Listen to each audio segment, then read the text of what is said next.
Wello has made it possible to take your personal trainer with you wherever you go without the cost of travel. Wello offers live personal training over a two-way video chat, and here to talk with us more is Judy Kwan, a spokesperson and personal trainer for Wello.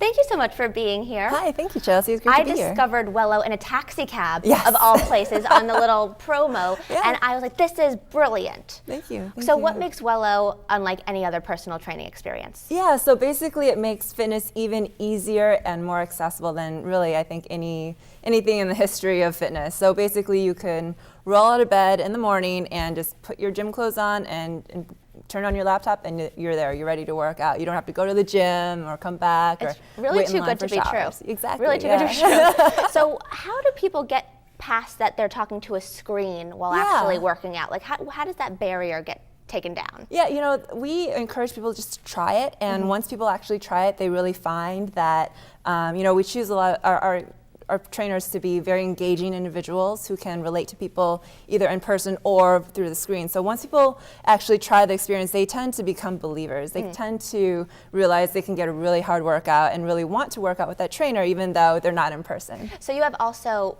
group fitness as well as personal training. Yes, that's right. So what kind of group programs do you have? Yeah, so we have all sorts of classes ranging from, you know, Pilates and yoga to kickboxing, which is, you know, what I focus more on, and, you know, circuit training and, you know, exercise therapy, everything. We offer a lot. And I think everybody wants to know, how much is it?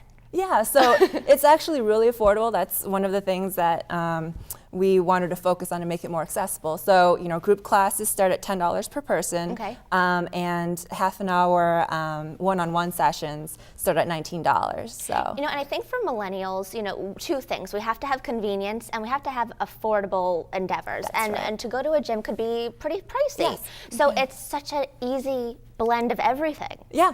It's so great. And there's no commitment, so you don't have to, you know, stay with us for a year or, you know, not get your money back, anything like that. You could literally do class per class. Exactly. So as a trainer, what's the craziest place you ever worked out with somebody? Like what you saw them working out? You know, I actually had one trainee who was in his hotel room, and he was working out in the space between the foot of his bed and the entertainment system. So it was like 3 feet wide, and we're doing a kickboxing class.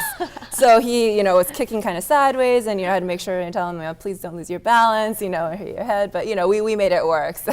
And all trainers, you know, of course, make sure to correct people's form because you can't literally touch the person. Yep. Exactly. So as long as we can see their whole body, we can still correct for the form, and you know, we can still tell how hard they're breathing, kind of see how much they're sweating, and can really tell exactly how hard they're working. I love Wello, and I can't wait to do it this summer, especially while traveling is always so much a part of everyone's schedule. Thank you, Judy, for being here, and we'll be right back with more of my successful millennial startups.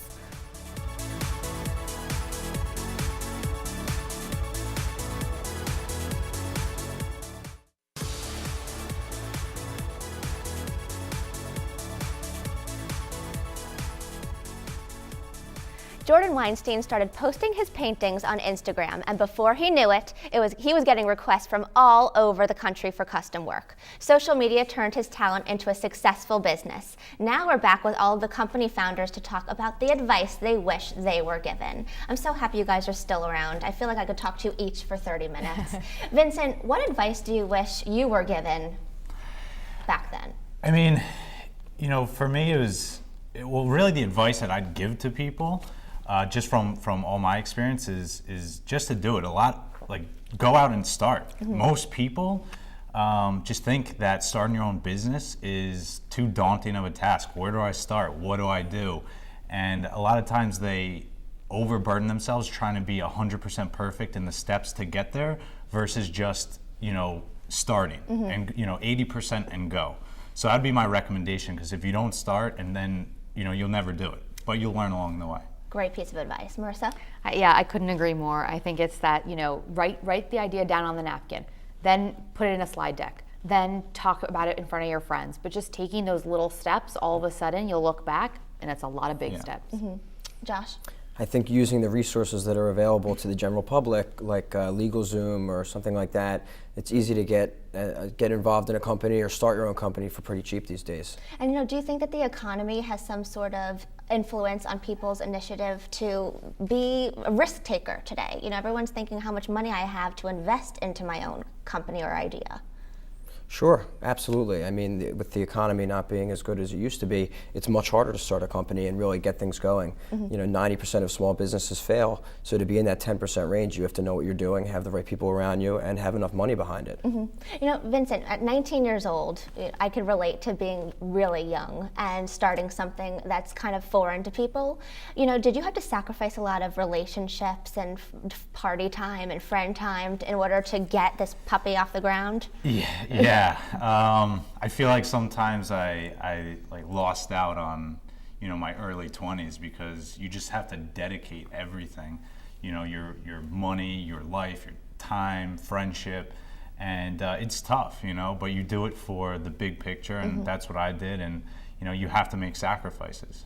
Josh was telling us about his dad being a mentor earlier. Marissa, did you have a mentor or someone that you were able to bounce ideas off of and really look to for, that source of wisdom to get your baby moving? Yeah, I think for me, what I found really valuable was a group of other entrepreneurs that were kind of almost 6 months ahead of me in terms of fundraising, in terms of product. And I'd go to them, and it was kind of like a friend, mentor, I don't know, kind of experience where I could ask them questions, be really open and honest with them, and they really kind of helped me kind of take steps forward. And I think we talk about, just begin, right? It's easier said than done. But Josh, if you had to give the person the first step, what would it be? Don't overwhelm yourself, and absolutely have a plan before you go into it. You definitely need to know what you're doing and have the right people around you to make a successful business. And you had a product, it's different than a company. What was your first step? Was it the initial research? It was initial research, yeah. I just had to understand a little bit about the business before I could actually do anything. And for people exploring possibly creating their own app? Yeah, go to the App Store, make some searches, kind of find stuff, and if you find something that's similar, don't let that discourage you. Just think about how you do it differently.